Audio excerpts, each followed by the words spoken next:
Back in the day, kids like myself had educational kid shows to watch like Cyber Chase, Dora, and My Guy Diego. Now those are just some popular shows that most people know about, but there was one that I don't think many people know about, and it was my favorite, and that show is Crashbox. Now, I don't know if my mom put it on for me randomly, or if I just randomly found it after watching another kid show that was on HBO, but what I do know is that once I watched the show, I fell in love with it. The 3D animations, the cool characters, and the creativity of some of the games on there really made the show stand out to me. And nobody was really doing stuff like that at the time. And to be honest, they still don't. So in this video, I'm just gonna dive deep into the show, seeing how it started and also how it ended. So let's just go ahead and get into it. Crashbox was a show that was created by Amy Harrington and John Walken that ran from 1999 to 2000 on HBO. Now that's pretty crazy to me because I thought it was like still going on when I watched it. Cause I was born in 2001, so I was born a year after it ended, and I was seeing reruns of the show in like 2006 or 7. So that was crazy. I didn't really know that until like a few years ago when I just looked the show up. The two companies involved in making the show were Planet Grande Pictures, and that was like the producers of the show, and then the other company was Cup of Coffee Studios, and they were the animators of the show. The whole thing takes place inside of a game computer where there are robot workers who create and load the games. And in each episode, there are at least like 7 or 8 games played in the 30 minutes that the show was on. And the game covered the topics of like spelling, math, science, and really just like you using like context clues, like just solving what's going on. So in this video, I'm not really gonna go through all the games, but what I am gonna do is go through a few of my favorites and just talk about them with y'all because this show has some fire games. First, we have Psychomath. In this game, you have this cool looking robot named Professor Rocket, and he gives out long math problems that you have to solve using pictures and his description of them. I used to like this game because it was kind of fun to solve, and I also like math when it's basic. When we get to all the crazy equations and calculus, stuff like that, that's where you lose me. But Psychomath was just fire to me though, man. It's one of the best in the show, one of my favorite games. Next, we have My Guy Rattlesnake. So in this game, there's a snake that plays Punji, if that's how you say it. And when he does, a riddle comes out. Now, one question I remember being asked was, what building has the most stories? So after this question gets asked, you get like 10 to 15 seconds. And after the time goes out, this guy comes out of like some type of basket and he plays some other instruments to reveal the answer to the question. And the answer to the riddle, that last riddle I just asked, what building has the most stories? The answer to that is the library because of all the books. I like this game though, it's pretty short. It's literally just one question, then the game is done. And it's really cool to see if you can answer these questions because some of these questions are really crazy. There's no way like a 7-8-year-old is getting some of these riddles right. Like, and if they are, they like low-key a genius. I ain't even gonna lie. So the next game we have up is Pooper Scoop. And in this game, the main guy that's teaching you the stuff is a purple carnival ringmaster. And he gives you 4 facts about an animal, and you, the viewer, has to guess if these facts that he's giving you are true or not. Now, I love this game for literally no reason at all. Like, the guy's voice was just cool to me. And this is so random and weird, but the way he moves his hands are like, it just stuck with me because you don't see his face. Like, you only see him like moving his hands while he's talking.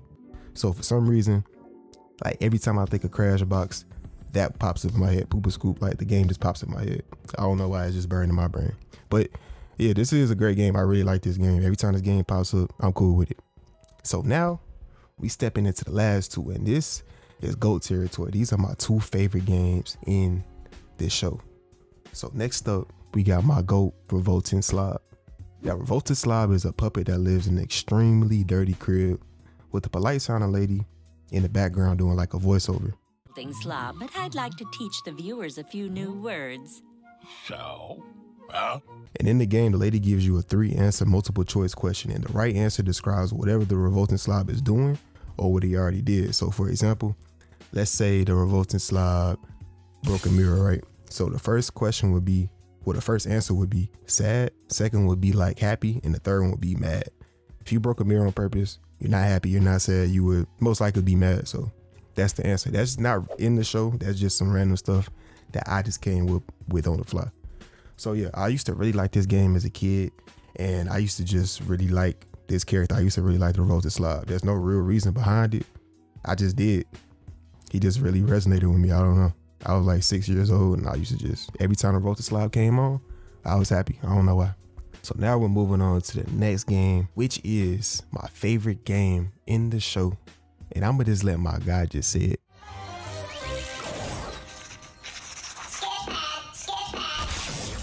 In this game, there's a beatnik named Sketch who tells stories through pictures. The stories he's telling though end in very weird and unfitting ways, which brings us to the point of the game. You have to find a missing detail that he left out of the story that makes it very weird and unfitting. Now, he ends up telling you what happens at the end of the game, and he gives you some time to think about it. And he even gives you more time because he'll even start saying incorrect answers, before he gets to the main thing. Now, my favorite has to be where he tells a story of a guy walking inside like a bar or a diner, and he asks the waiter for a drink of water. But instead of giving him a drink of water, the lady puts a mask on and scares him instead. Now, I'm not gonna tell y'all why. If y'all want to see it, y'all can go see the answer for y'allself. It's a really good one. I don't even want to spoil it for y'all. I really like that one. That's my favorite one. And Sketch is also just a pretty cool dude. Like, he's just like a player dude. I really mess with Sketch. And yeah, this is my favorite. It's literally my favorite game in the whole entire show. Out of every game, this is my favorite. And just really because he a cool dude, it's like he just be chilling. He go around and he just like documents events that he's just seen, and that's really just it. That's really what it is. He really just goes around and documents things that he sees, and yeah, he just telling stories through pictures. That's pretty cool.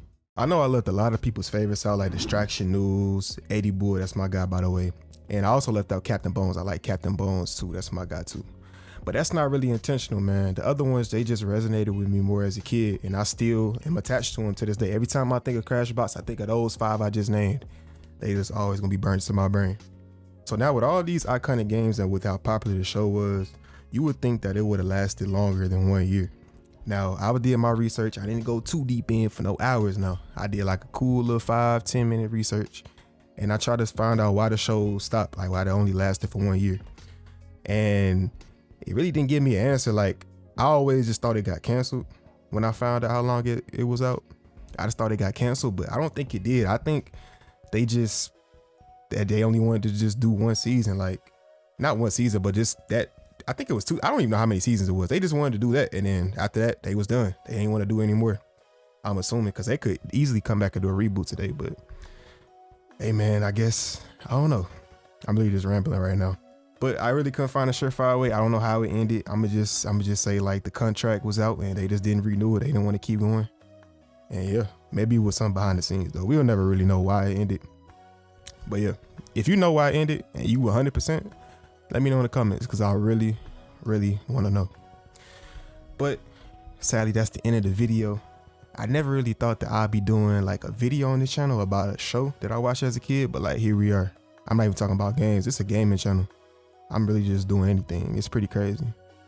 But yeah, be expecting to get some real random content out of me. Like for real, I'm gonna be just doing anything, just throwing anything to the wall, seeing what I like to do, stuff like that. This video is cool. I like to connect with my inner child. You know what I'm saying? Who doesn't like to do that? You should like to do that. It'll really help you for real. It'll really help you. But like I said, that's the end of the video. Hope you guys enjoyed it. Got to know me a little better. Cause do people really know Crashbox? Please let me know that in the comments. If people really know about this show, please let me know. But yeah, with that being said, I hope you guys enjoyed the video. I'm gonna catch y'all in the next one. Y'all be smooth, man. And as always, peace.